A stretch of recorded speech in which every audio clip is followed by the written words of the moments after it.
La Ventana Ciudadana.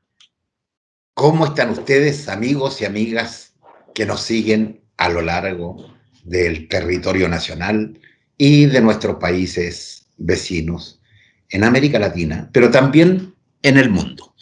Estamos una vez más en este espacio de diálogo ciudadano con nuestro estimado colaborador Marcos Moreno Pérez, director de la carrera de Gobierno de la Universidad Central Santiago de Chile. Marcos Moreno, ¿qué tal? ¿Cómo estás?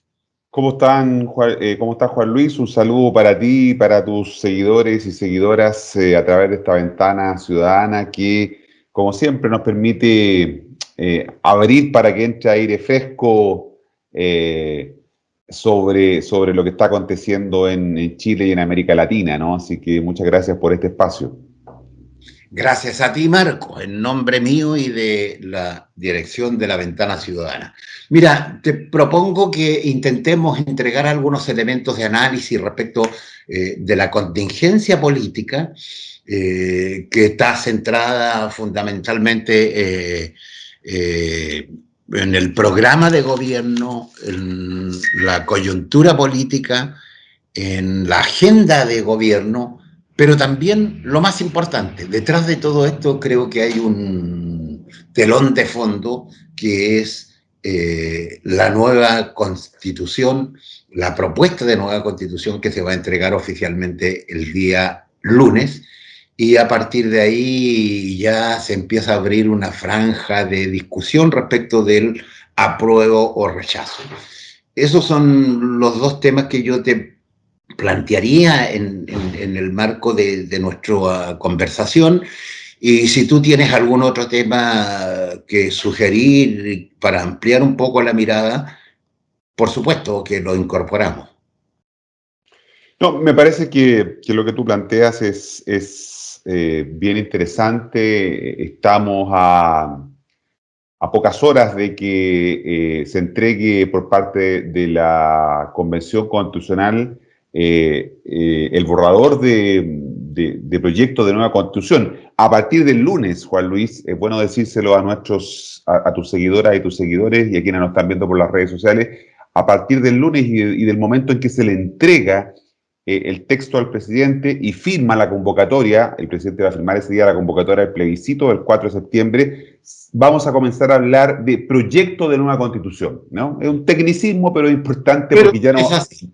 ya no va a ser un borrador, ¿no? Va a ser el proyecto de nueva constitución y por lo tanto esa es la denominación con la cual nos vamos a referir, ¿no? El día lunes se cierra también un año de trabajo de la convención. Recordemos que se instaló el 4 de julio del año pasado en un ambiente muy complejo. La ceremonia de instalación tuvo muchas polémicas, muchas interferencias, ¿no? Que hicieron pronosticar un mal augurio respecto del trabajo, ¿no? Incluso en ese momento se pensaba que probablemente ese trabajo no iba a terminar en el año o los 10 meses, prorrogable a 2 meses, que era el plazo que tenía mandatada la convención. Cumplió con ese plazo en un año no exento de dificultades. De ese año, fundamentalmente, yo diría 10 meses estuvieron fuertemente influidos por lo que es el primer momento de este proceso. El primer momento lo vamos a denominar el momento deliberativo, ¿no? De las discusiones que se dieron a nivel primero de las comisiones. Hubieron muchas propuestas bien polémicas que asustaron a la gente, que confundieron a la ciudadanía, propuestas que después cuando pasaban al pleno no se aprobaban.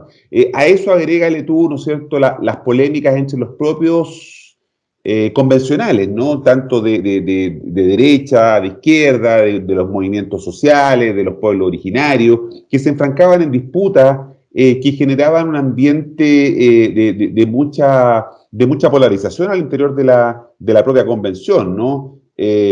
Situaciones irrisorias, como por ejemplo un convencional votando desde la ducha, ¿no? Es un convencional, pero marcaron de alguna manera las polémicas en este año de trabajo. Por cierto que hubo otros muchos convencionales, ¿no? Hombres y mujeres, representantes de los pueblos originarios, que hicieron muy bien su trabajo, ¿no? Que aportaron y hicieron posible terminar dentro del plazo. Pero sin embargo, entonces, estos 10 primeros meses, esos 10 meses de este año que transcurre, estuvieron caracterizados por estos elementos, y eso probablemente ha llevado a la gente, cuando son consultados en las encuestas de opinión pública, estas encuestas que crean climas políticos, ¿no es cierto?, a señalar que rechazaban o rechazan cuando se les pregunta cómo evalúan el proceso constituyente. En realidad lo que se rechaza, para decirlo de manera técnicamente hablando, es el proceso, ¿no? La gente tiene un cuestionamiento respecto de cómo se hizo el proceso constituyente, porque a partir del día lunes, ¿no?, del próximo lunes 4, comienza un segundo momento, que es el momento interpretativo, en donde ahí sí nos vamos a empezar a referir del resultado, de lo que dice la Constitución, de lo que dice el proyecto, ¿no? Y van a comenzar, por lo tanto, las interpretaciones. ¿Qué significa un Estado plurinacional? ¿Qué significa un Estado social y democrático de derecho? ¿Qué es lo que se entiende por un sistema único de salud, un sistema de pensiones nacional, o un sistema de educación pública, un sistema de educación público y nacional? Entonces, va a comenzar el momento de la interpretación, ¿no? Y por lo tanto, mucha gente, probablemente quienes nos están siguiendo también en esta conversación, no tengan tiempo, no puedan o no quieran definitivamente leerse los 388 artículos que tiene la Constitución, y por lo tanto su interpretación la van a hacer a partir de lo que ven, de lo que escuchan, ¿no?, de lo que dicen otros. Por lo tanto, creo que este momento interpretativo que parte el día lunes va a ser un enfrentamiento, diríamos, que se va a dar fundamentalmente en lo comunicacional, ¿no? Allí es donde se va a dar fundamentalmente esta disputa. Va a ser una disputa sobre interpretaciones de lo que dice la Constitución, pero una disputa que se va a dar fundamentalmente en el ámbito de los medios de comunicación, ¿no? Y ahí los matinales, por ejemplo, que son espacios de televisión muy vistos por la gente, especialmente quienes pasan más tiempo en el hogar, y ahora con teletrabajo todavía mucha gente sigue estando en sus casas. Van a hacerse una impresión entonces de lo que plantea la Constitución, más bien a partir como te digo, de lo que están viendo. Contigo hemos conversado varias veces de un concepto que me gusta mucho a mí, que es el de la democracia ocular, ¿no? La gente se hace una idea a partir de lo que ve, ¿no?, de lo que ve en la televisión, de lo que ve en las redes sociales, en los WhatsApp de los compañeros de trabajo, de la familia, de los amigos, en fin, por ahí se va articulando mucha información de la gente. Y por lo tanto, esa gente, ¿no?, que se va a informar a través de los medios, ¿no?, y este otro dato, va a tomar su decisión, y hay un 30% que así lo muestran en las encuestas, ¿no? Un tercio no tiene decidido por cuál opción va a ir, por el apruebo o por el rechazo, pero esa decisión la va a tomar en las 2 o las 3 últimas semanas, ¿no?, de la campaña, ¿no? O sea, cada vez más cerca del momento de la elección. Así estamos diciendo en Chile. En la última elección la gente está tomando su decisión cada vez más cerca del momento de la elección. Por lo tanto, lo que haga la franja televisiva, ¿no?, que parte el 4 de agosto, ¿no?, en casi un mes más también, va a ser muy importante, porque ahí también se van a jugar, porque ya hemos dicho que esta es una campaña que se va a dar en el ámbito de las emociones, ¿no? Las campañas electorales hoy día son verdaderos plebiscitos emocionales. Entonces esto se va a dar ahí fundamentalmente. Entonces, este momento interpretativo que va entre el 4 de julio y el 4 de septiembre va a estar marcado por eso, por la interpretación que hagamos de lo que dice el texto.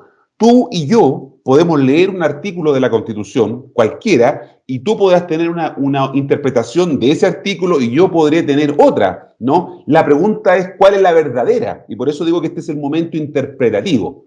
Una vez que termine ese momento interpretativo con el plebiscito del 4 de septiembre, donde tenemos que ir a votar las chilenas y los chilenos mayores de 18 años de manera obligatoria, estamos hablando de un universo de 15 millones de personas que son los convocados a votar con voto obligatorio. Si ganara el apruebo, ese día 4 de septiembre empieza un tercer momento, que es el momento de la implementación, ¿no? O sea, el día 5 de septiembre hay que empezar a implementar la Constitución, y eso puede tomar, según dicen los expertos, entre 10 y 15 años, ¿no?, que tengamos una Constitución en régimen. Por lo tanto, no es que el día 5 de septiembre a las 8 de la mañana va a estar una Constitución completamente instalada en el país, no. y por lo tanto es fundamental también bajar un poco las expectativas.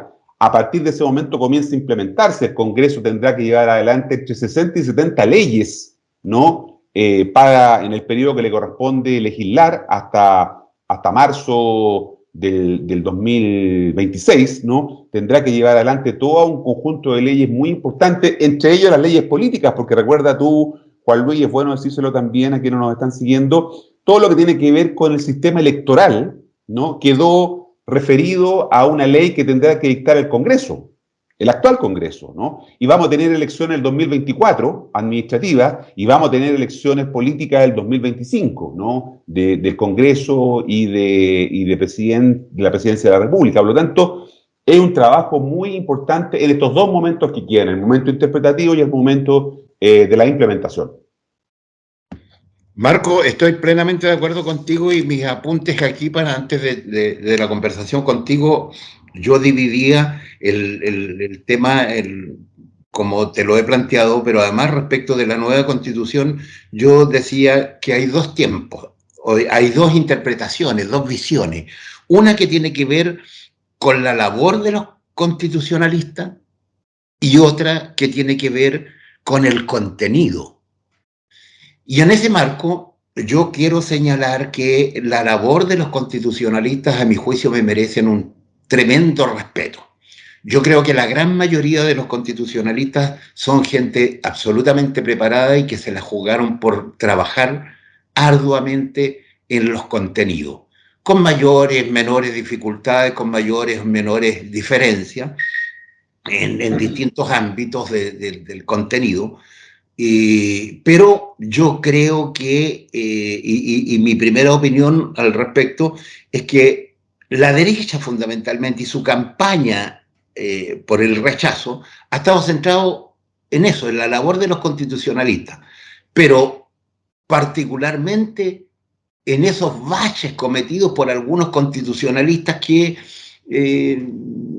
no tuvieron la seriedad ni la profundidad para actuar en el proceso y que cayeron en actitudes infantiles o poco serias, pero no destacaron el trabajo inmenso de la gran mayoría de personas que dieron lo mejor de sí para trabajar durante todo este periodo.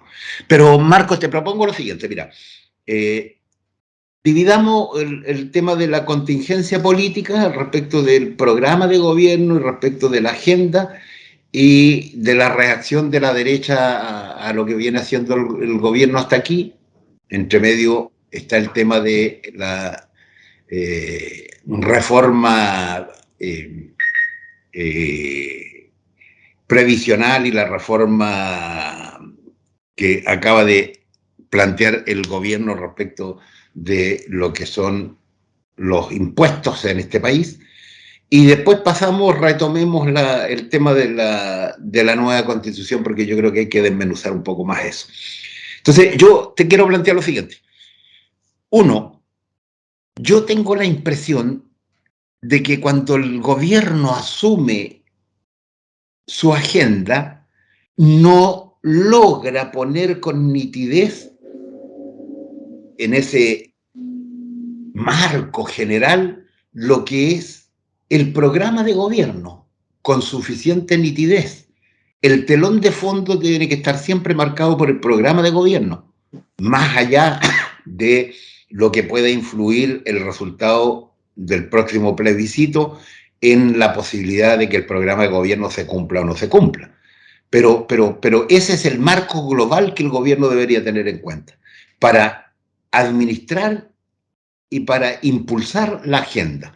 Ahora, en el impulso de la agenda, yo tengo la impresión de que el gobierno tiene ciertas debilidades, le falta fortaleza en el planteamiento de esta agenda, le falta claridad comunicacional y falta liderazgo sólido político que permita hacerse de la agenda, administrar la agenda e impulsar la agenda, teniendo como marco el programa de gobierno, que es por lo que la gente eligió este gobierno. Y tenemos una derecha que obstaculiza todo. que critica todo, antes incluso de conocer los contenidos, antes incluso de que los problemas se aborden en términos de análisis de cada una de las situaciones. ¿Qué te parece este marco que te doy para que tú les aclares a nuestros seguidores esta contingencia política? Sí, yo tiendo a compartir varios de los elementos que tú señalas, ¿no? Por de pronto, esto que tú planteas de la dificultad del gobierno para controlar la agenda, ya a casi 4 meses de instalado el gobierno, la próxima semana se cumplen 120 días desde que está administrando el gobierno el presidente Gabriel Boric. Y evidentemente, y lo hemos conversado en otras oportunidades, la dificultad para tener el control de la agenda. Controlar la agenda significa definir prioridades, significa decir vamos a hacer esto, esto y esto. Y eso que se va a hacer, como tú muy bien dices, tiene que ser consistente, coherente con un programa de gobierno, con un proyecto de gobierno. Pero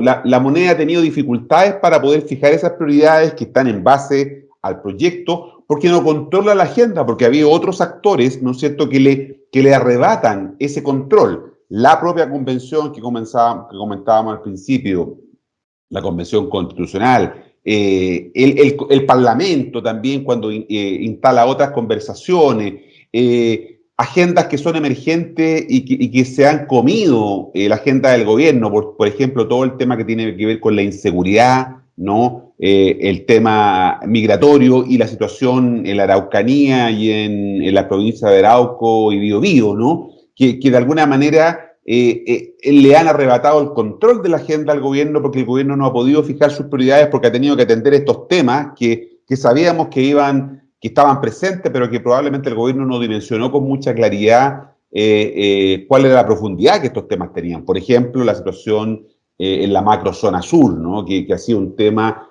que hasta el día de hoy sabemos que el gobierno está tratando de controlarlo con estado de emergencia, ¿no? Estado de excepción, que se renovó hace poco nuevamente. Entonces, efectivamente había un problema de control de la agenda y eso le impide al gobierno fijar sus prioridades y esas prioridades están en base al proyecto de gobierno. Ahora, ¿por qué? Perdón, Marco, perdón, quiero introducirte otro tema que le genera baches en el camino de la agenda, en la administración de la agenda, y que tiene que ver con que, por ejemplo, la derecha empieza a ensuciar el partido. Es como cuando un equipo profesional de fútbol, le pido disculpas a nuestras seguidoras porque uno tiene siempre, con este sesgo machista, siempre recurre al deporte, al fútbol. Un equipo que juega muy bien al fútbol y juega con unos aficionados que le ensucian el partido, que no lo dejan. Eso le pasa al gobierno. Fíjate tú que pocas semanas atrás... Usando tu misma metáfora, el gobierno se hace autogoles. Sí, ¿no? sí. Ese equipo que tú dices está haciendo autogoles y ahí estamos teniendo un problema, ¿no? Sí, pero mira, hace días atrás la derecha empezó de nuevo con estas acusaciones, con amenazas de acusaciones constitucionales a los ministros y por otra parte a pedir cambio de gabinete. Y muchos del sector oficialista, particularmente parlamentarios socialistas, caen en eso. No, si el gobierno no necesita cambio de gabinete hoy día, el gobierno tiene que impulsar con fuerza, con fortaleza. Por eso digo, falta liderazgo, potencia en las posiciones. No puede... Pero decíamos que, como tú señalabas, que hay un problema para fijar la agenda, ¿no? Para tener control de la agenda. Ahora, ¿quién tiene la responsabilidad de no tener el control de la agenda? Y ahí tengo un matiz con lo que tú señalas, Juan Luis. Y el matiz tiene que ver con que hay un problema, ¿no?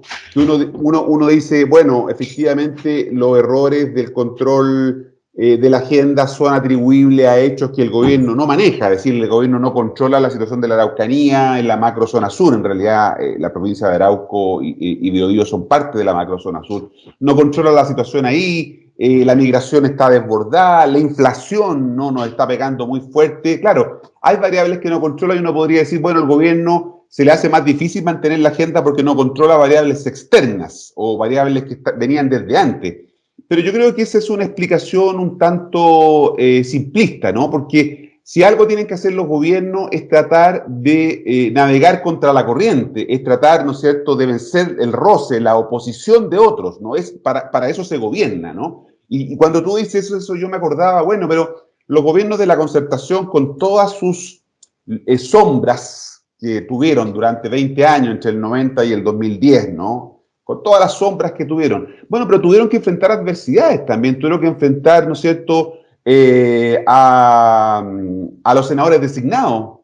Existían durante buena parte de este periodo los senadores designados. Existía el COSENA, la inmovilidad de los comandantes en jefe de las Fuerzas Armadas. O sea, habían varias restricciones que también hacían difícil para la entonces gobierno poder gobernar. Y sin embargo, ¿no es cierto?, enfrentaron esas dificultades. Porque hoy día uno escucha, ¿no es cierto?, al ministro de la Presidencia, Giorgio Jackson, que dice, bueno, si no tenemos una constitución distinta a la actual, no podemos llevar adelante el programa de gobierno. Y yo creo que ahí hay un error conceptual, ¿no? El gobierno tiene que ser capaz de enfrentar los problemas, ¿no? Para eso fue elegido por los ciudadanos, tratando de hacerse cargo también de los elementos y de las adversidades que hay en el entorno. Te repito, ¿no? Los gobiernos de la Concertación, no estoy haciendo una apología, pero digo con todas las sombras, y por lo tanto, quizás muchas sombras y pocas luces, pudieron enfrentar estas dificultades. Segundo lugar, ¿no? Hay un problema de capacidad de gobierno. Un problema de capacidad de gobierno. Tú dices, claro, aquí hay un equipo que está jugando y otro le ensucia el partido porque hace foul, tira la pelota para afuera. Pero ojo, que los principales problemas, y aquí tengo otro matiz contigo, los principales problemas no tienen que ver con la oposición al gobierno, ¿no? No tienen que ver con la derecha o con las oposiciones, porque yo no hablaría de una sola oposición, hay varias oposiciones. Bueno, está la derecha tradicional, está el Partido Republicano, está el Partido de la Gente, están los independientes. Entonces, las oposiciones es bien amplio, y yo creo que los errores son más bien gruesos que ha tenido el gobierno, son autoprovocados, son disparos a los pies. La visita de la ministra a los 2 o 3 días de instalado al gobierno a Temucuicui, los problemas de la ministra del Interior cuando dice que hay un avión que llevó a venezolanos y tuvo que volverse de vuelta y la información es falsa, el gabinete de la señorita Irina Caramano, en fin, ¿no? Una serie de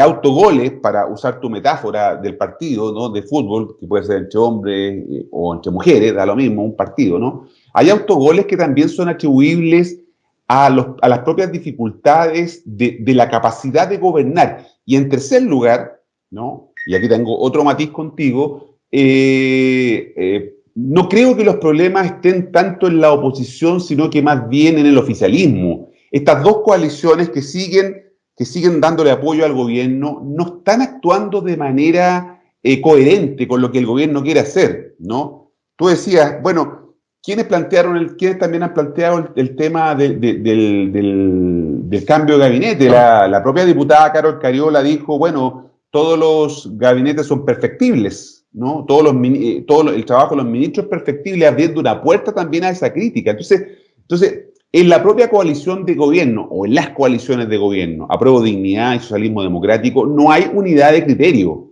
¿no? El gobierno dice una cosa y los parlamentarios hacen otra cosa. Vamos a ver cómo votan, por ejemplo, y cómo se avanza en la reforma tributaria. El ministro Jackson tuvo que hacerse a un lado y la reforma tributaria la va a conducir casi completamente, una cosa bien inédita, la va a conducir el ministro de Hacienda, no el ministro encargado de las relaciones políticas, que es el ministro Jackson. ¿Por qué?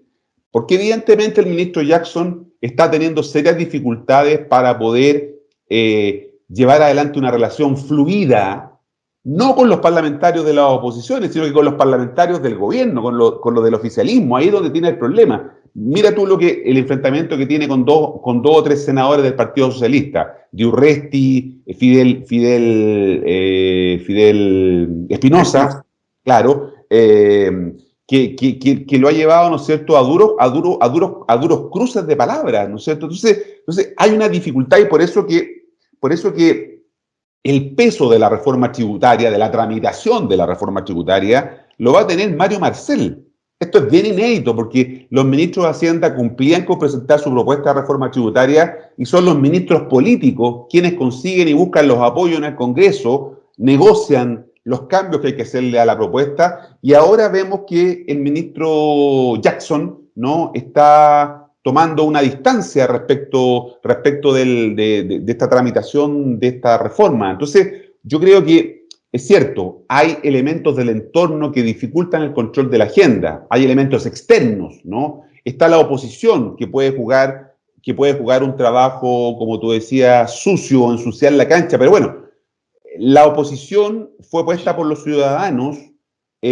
para cumplir con un determinado rol, ¿no? Que es desarrollar oposición. Por algo fueron elegidos para estar en la oposición. No están gobernando, están siendo oposición. Otra cosa es que no hagan una posición muy constructiva, en fin, pero es una discusión distinta. Pero yo creo que hay también problemas propios que el gobierno tiene que comenzar seriamente a evaluar. Mire el efecto que tiene en las encuestas de opinión, ¿no?, el adelantamiento improvisado de las vacaciones de invierno para los estudiantes.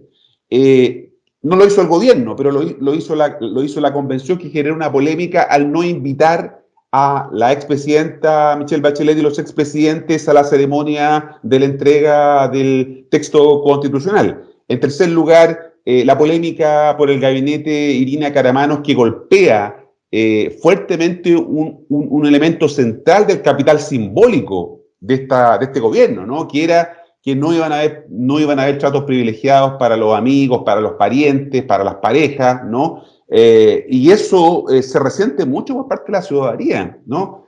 Es cierto que las encuestas son una foto de un momento determinado, pero las fotos son expresión de algo, ¿no? Y como decíamos antes, aquí estamos moviendo en un plano de las emociones, ¿no? ¿Cuáles son las emociones que le provoca, ¿no?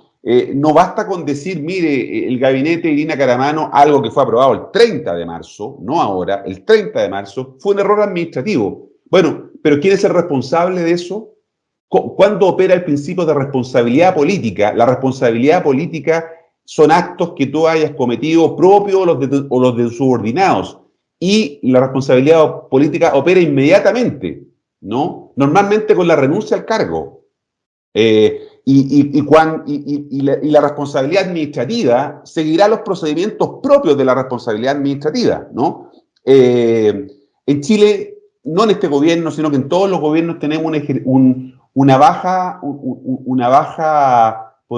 sistema de baja responsabilidad por desempeño de cuentas. Nadie le cobra cuentas por desempeño a nadie. Por lo tanto, da lo mismo hacerlo bien que hacerlo mal. No pasa nada, ¿no? Cualquier ministro, cualquier autoridad en los gobiernos anteriores y en este hace algo y no pasa nada. Entonces la gente está mirando esto y dice, bueno, pero esto no iba a cambiar, no iba a ser distinto, y eso es lo que de alguna manera creo que está viéndose reflejado en la encuesta. Por supuesto que esto puede mejorar y cambiar, pero estamos en una situación compleja que el gobierno tiene que comenzar a ser mucho más autocrítico de lo que está haciendo hasta ahora. Permíteme atenuar un poco nuestras matices. Yo te decía, al gobierno le falta fortaleza, le falta claridad comunicacional, le falta liderazgo potente, alguien que se empodere y que marque la pauta y que le genere unidad de acción y de razonamiento a estas dos almas que hay al interior del gobierno, a estas dos coaliciones. Alguien tiene que hacer ese juego. Y por tanto falta una persona con astucia, habilidad y claridad política. Razonamiento en el seno del comité político para levantar una persona que haga ese rol. Por tanto, yo estoy de acuerdo. Efectivamente, los problemas del ministro Jackson con los parlamentarios socialistas vienen desde un comienzo del gobierno. Esto partió con crítica. Entonces se están pasando cuentas históricas, claro, pareciera ser. Claro, pero ¿y por qué se habla de cambio de gabinete? ¿Quién instaló esa conversación? Yo no sé si la instaló la oposición, ahí tengo también dudas, porque esta conversación se instala a propósito de que hay un efecto muy, muy complicado para el gobierno que tiene que ver, ¿no es cierto?, con esta idea de alguna manera, de que la gente asocia al gobierno con el apruebo, ¿no? Hay una asociación por parte de la ciudadanía, porque también el gobierno contribuyó a asociar el gobierno con el apruebo, ¿no? Con la opción del apruebo en el plebiscito de salida. Entonces, ¿qué genera esto? La caída, en el apoyo al apruebo en la encuesta está llevando entonces a algunos a decir, bueno, ¿qué hacemos para revertir esto? Hay dos caminos, hay varios caminos, pero digamos que hay dos los principales. Uno, ¿no?, es entregar ayudas, bonos de emergencia, una suerte de IFE de invierno, planteaban algunos, pero el gobierno ya le cerró la puerta a eso porque el presidente dijo que sería profundizar la inflación, y además tendría mucho cuestionamiento porque se estaba volviendo, ¿no es cierto?, a la idea de meter la mano en la billetera fiscal para enfrentar una elección, ¿no? Y sabemos que Pero siempre ayer son lo abrió un poco el presidente. por eso te digo, bueno, pero esa es una alternativa. Y la otra alternativa que tiene el gobierno, porque no tiene más, es hacer un cambio de tal manera de cambiar de generar un cambio de las expectativas de la gente, un cambio político, porque el gobierno va a decir, bueno, escuchamos, atendimos, efectivamente tenemos problemas, vamos a hacer algunos ajustes en el gabinete de tal manera de dar un reimpulso, ¿no?, a la opción del apruebo, porque recuerda tú que aquí el principal problema no es que, la pregunta es de dónde vienen los votos que van a sumarse al rechazo. La gente que votó rechazo el 2020 en el plebiscito de entrada, el 20% que votó rechazo, va a seguir votando rechazo ahora. La pregunta es de dónde vienen entonces los votos de más que va a tener el rechazo. ¿Van a venir de la gente que votó apruebo el 2020 en el plebiscito de entrada en octubre, que van a cruzar el Rubicón, ¿no?, este río en Italia que tan famoso, ¿no es cierto?, van a cruzar el Rubicón para ir a votar rechazo? Entonces, ¿cómo contenemos eso? Esa es la gran pregunta. ¿Cómo contenemos que gente que votó por cambiar la Constitución el 25 de octubre del 2020, ahora, ¿no es cierto?, esté pensando en votar rechazo? Y por eso te digo que los caminos no son muchos para el gobierno. Estamos a 2 meses del plebiscito, a 8 semanas del plebiscito, y por lo tanto es necesario que el gobierno haga acciones porque, insisto, hay una asociación inevitable entre el gobierno y el apruebo, que el propio gobierno equivocadamente, yo te lo dije a ti, lo hemos conversado acá, lo buscó. Fue un error haber constitucionalizado la agenda del gobierno. Es un error para el gobierno haberse constitucionalizado, haberse metido en la discusión de la convención, ¿no? Entonces, ¿cómo se revierte eso? ¿Cómo se cambia eso? No hay muchos caminos para dar ese giro, ¿no? Porque, ¿qué pasa si gana el rechazo? Mucha gente del apruebo le va a endosar la responsabilidad también al gobierno, ¿no? ¿Qué hizo el gobierno para evitar que no se aprobara la propuesta de texto constitucional? Entonces, el gobierno está en una situación complicada y además pareciera ser que sigue esperando lo que pueda pasar en el plebiscito. O sea, paralizarse 8 semanas, 2 meses, no es una buena decisión, diría yo. Marco, quiero cerrar el tema de la agenda de gobierno y para que pasemos al tema de la Constitución con una sola idea. Aparte del déficit que yo te señalo en las áreas que te señalaba, yo creo que el problema del gobierno tiene que ver con dirección política. Y para tener una acertada dirección política, tú tienes que tener un buen diagnóstico de la realidad y una buena evaluación respecto de lo que heredó este gobierno. Y ahí es donde hay una falla contundente en términos de capacidades políticas, de visiones políticas, de sabiduría política. Claro. Y tengo la impresión de que se está pagando el costo de la juventud, comillas, no como un tema etario, sino que la juventud en términos de... Por eso que yo he insistido mucho en que este gobierno parte equivocado y la opinión pública en general cuando empieza a plantear esto de que estamos en un nuevo ciclo. O sea, ni siquiera se ha analizado eso.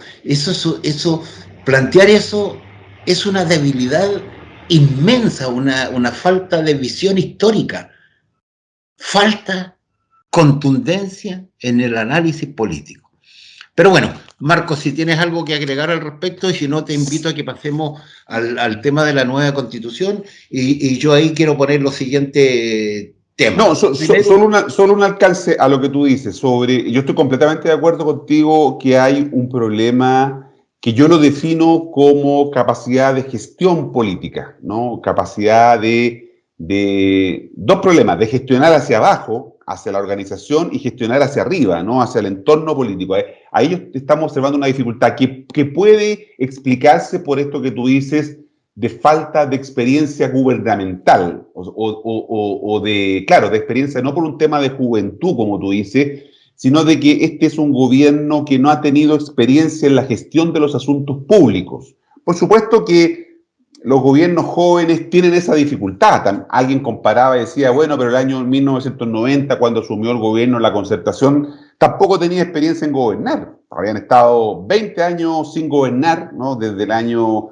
los últimos que gobernaron fueron los que alcanzaron a estar en el gabinete o en el gobierno de Salvador Allende del año 73, y de ahí en adelante nunca más habían ejercido el gobierno porque estábamos en una dictadura, ¿no? Entonces, ¿qué digamos, experiencia en el gobierno habían tenido? Pero había, creo yo, mayor cohesión interna, ¿no? Había mucho más disciplinamiento de los partidos. Piensa tú, Juan Luis, que el año 1990... la entonces Concertación de Partidos por la Democracia eran 17 partidos, 17, ¿no? Y uno dice, bueno, estos tipos, ¿cómo se pusieron de acuerdo? Claro, había el temor al regreso, al regreso autoritario, ¿no? Porque los ejercicios de enlace, porque los Pinochet, que en fin, todo eso hicieron tambalear un poquito la democracia en esos primeros años, ¿no?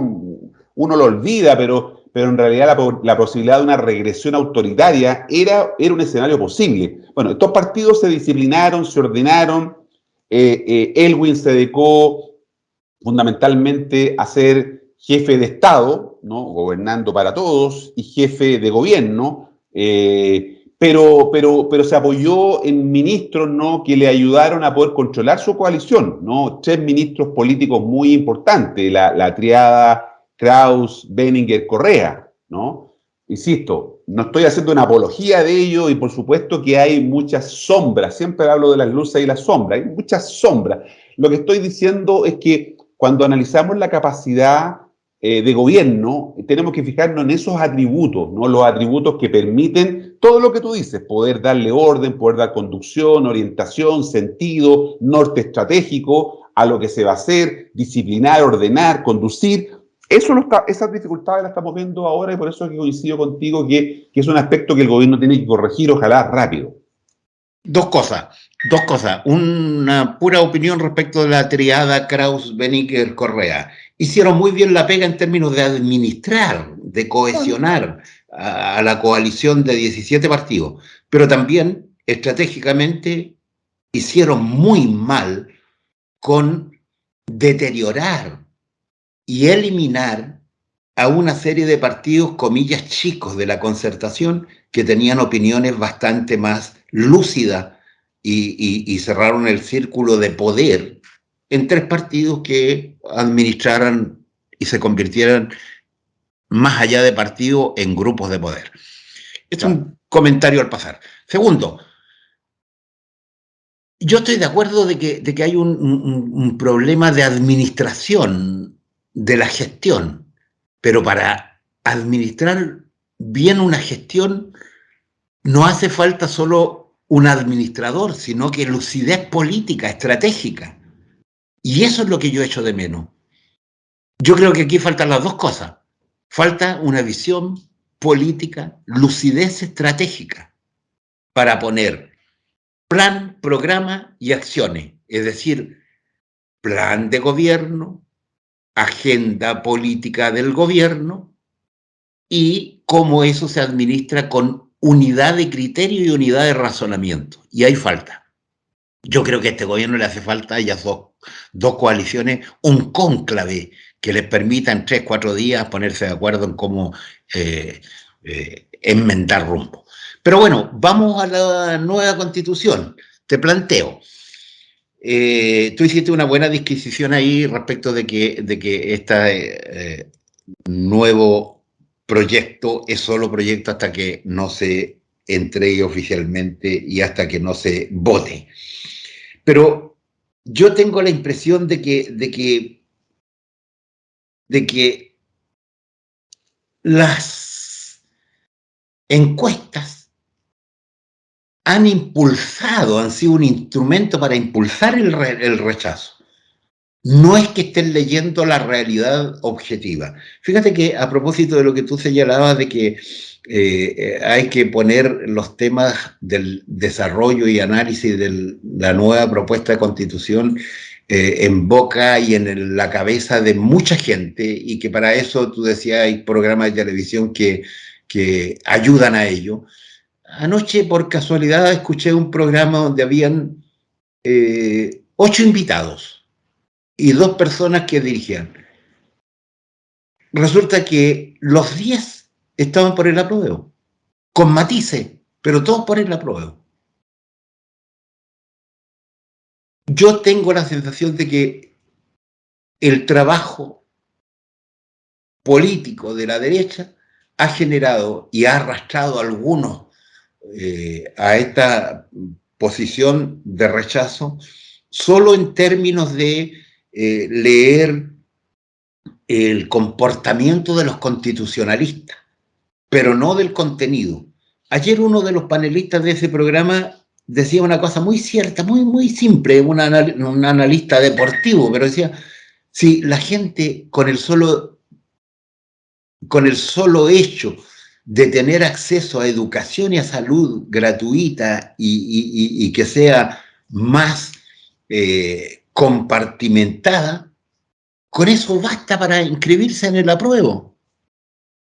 Una deducción que me parecía tan básica, tan elemental, pero tan cierta.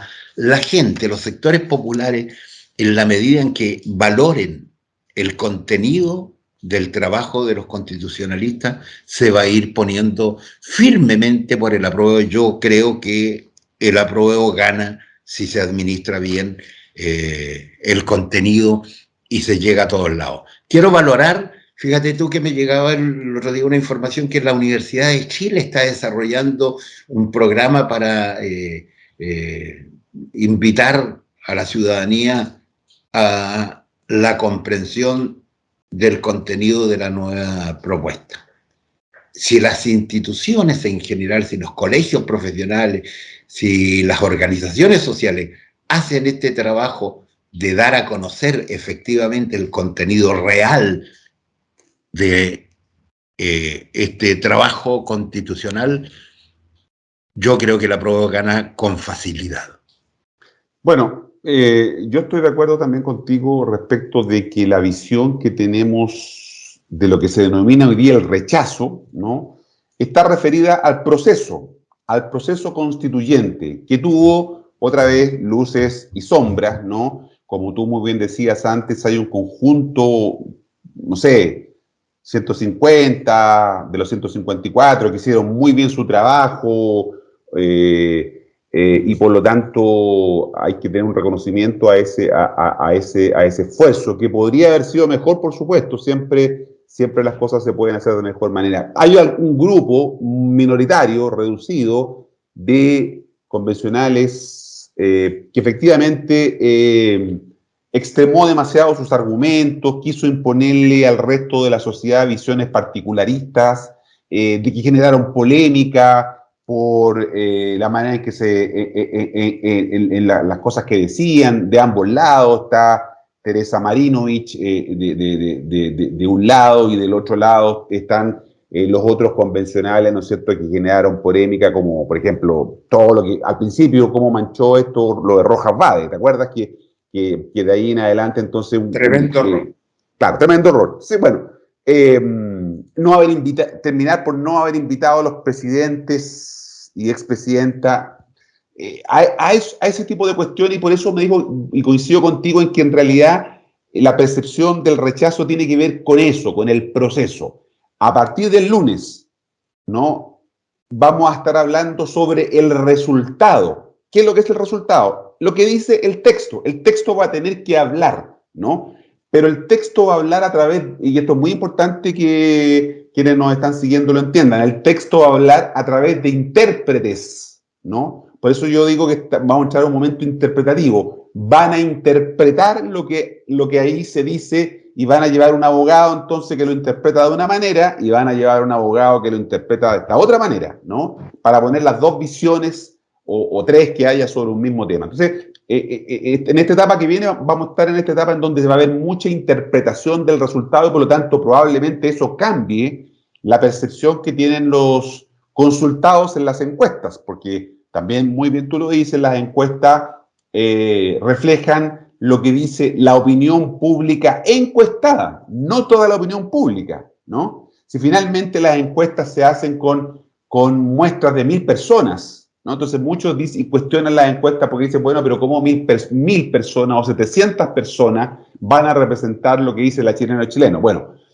son, digamos, herramientas, son instrumentos que permiten proyectar comportamientos electorales fundamentalmente. Yo te he dicho a ti, también lo hemos conversado varias veces acá con tus seguidores, en Chile no se hacen encuestas electorales, se hacen encuestas de clima de opinión, porque la pregunta no es si el plebiscito fuera mañana domingo, ¿no? La pregunta es si el plebiscito fuera mañana domingo, ¿usted vota apruebo o rechazo? Y esa es una pregunta electoral, ¿no? Pero las preguntas que hacen las encuestas no son esas, no pueden hacerlo además porque el plebiscito va a ser en 8 semanas más.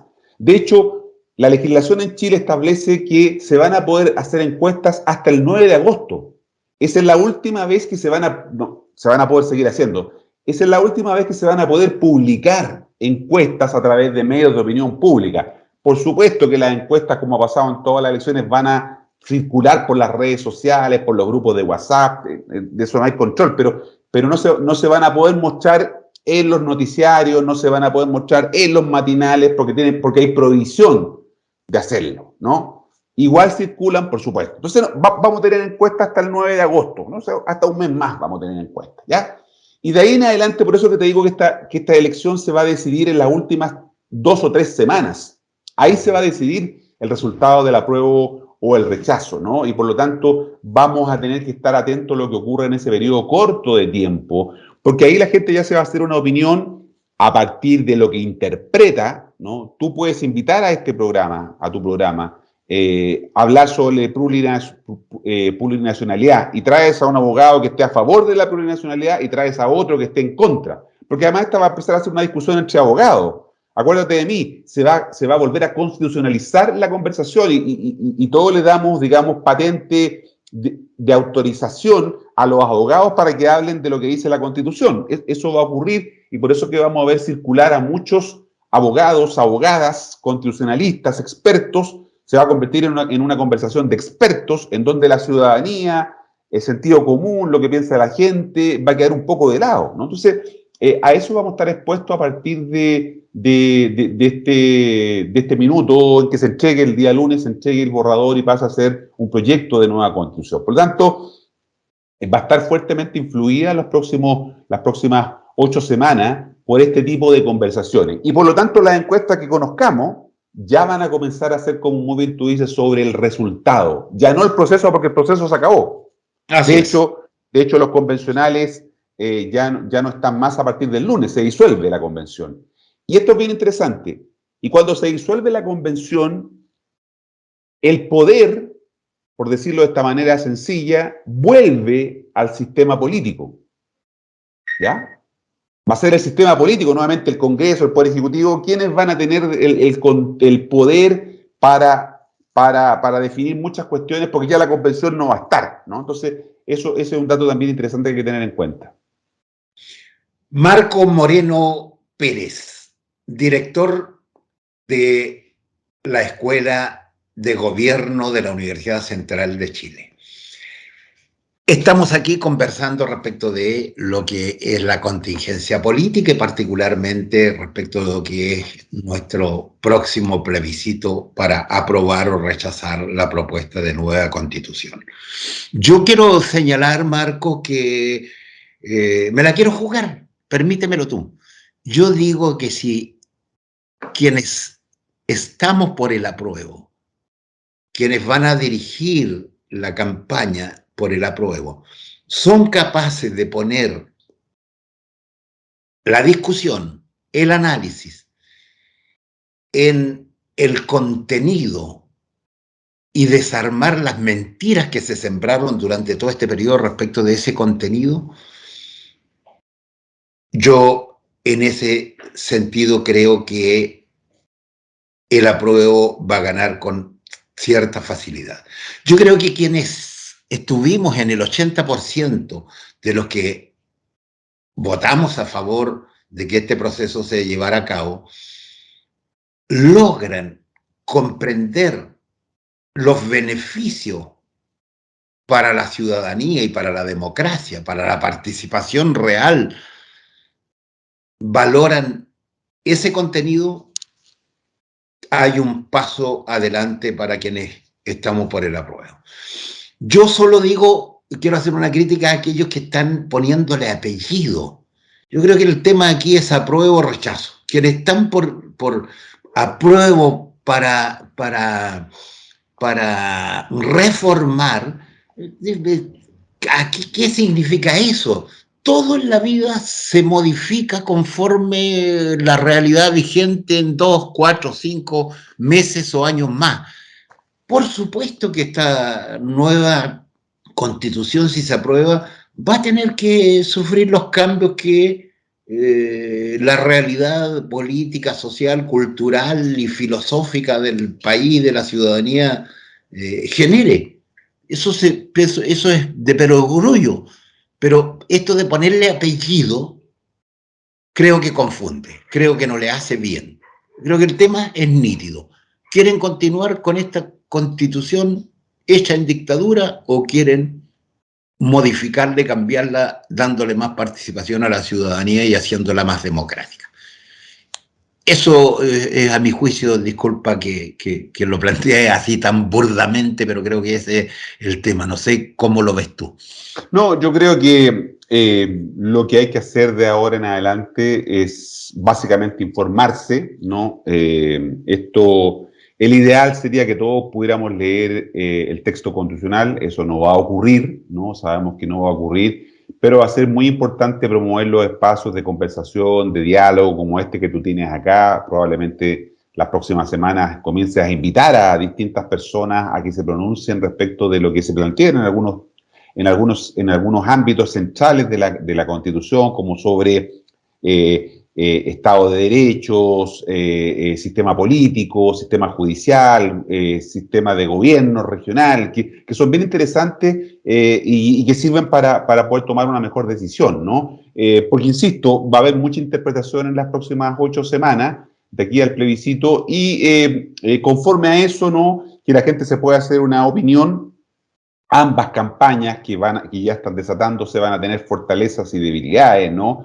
El principal riesgo del rechazo es derechizarse, ¿no? Yo veo ahí un riesgo bien importante en que los partidos de derecha comiencen a jugar un rol importante en el rechazo, y en el caso del apruebo, también que los partidos políticos de sectores como de más vinculados a apruebo, dignidad, intenten colocar, ¿no es cierto?, una visión de las cosas. Aquí hay un riesgo de la partidización de las dos opciones. Va a ser inevitable, porque entre otras cosas, el Consejo Nacional de Televisión ya estableció que del minutaje para la franja, un 60% de ese minutaje lo van a tener los partidos políticos, ¿no? Legalmente constituidos. Por lo tanto va a ser un periodo de mucha disputa comunicacional, ¿no? Que es importante que le estemos prestando mucha atención y por lo tanto mucho trabajo para los medios de comunicación, entre esos para la Ventana Ciudadana, para que ayuden a las chilenas y chilenos que tomemos la mejor decisión y sobre todo no restarnos este proceso y ir a votar, porque a pesar de que el voto es obligatorio,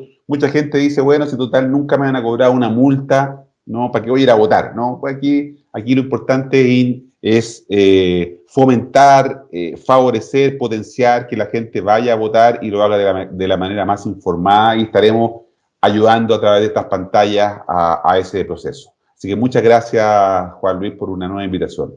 Oye, qué lamentable esta contradicción entre lo que votó la gente, porque cuando votamos por este proceso, estuvo implícito, pero con claridad, el rechazo a la participación de los partidos, a la vinculación del proceso con los partidos. Y hoy día los partidos se hacen dueños una vez más.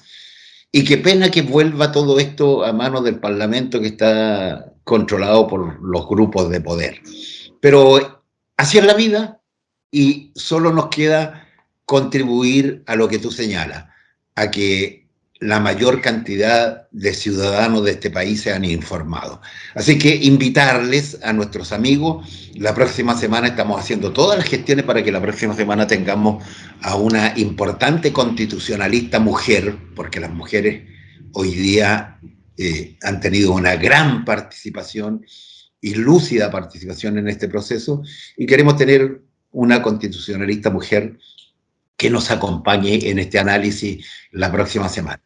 Y llamar a que este diálogo se haga también en familia, se haga con los vecinos, se haga en los trabajos, que haya discusión, que se abra efectivamente. Eso, amigos y amigas de La Ventana Ciudadana. Y finalmente, Marco, para que te despidas de nuestros amigos en esta jornada de diálogo ciudadano. Bueno, un saludo nuevamente a todas y todos quienes han revisado este conversatorio, ¿no? Esta que hacemos con frecuencia con Juan Luis, y reiterar la invitación a que nos informemos, a que participemos, porque la decisión la tomamos entre todos y entre todas, y para eso lo importante siempre es estar bien informado, no quedarse con lo que nos dicen otros, sino que uno mismo hacerse una convicción de lo que va a hacer. Así que muchas gracias por este espacio. Gracias a todos, amigas, y nos encontramos la próxima semana. Ojalá nos resulten las gestiones con esta constitucionalista que ya estamos gestionando para invitarla. Muchas gracias a Rodolfo Kohler, quien detrás de los micrófonos está haciendo todos los esfuerzos posibles porque este diálogo salga nítidamente para ustedes. Nos vemos la próxima semana.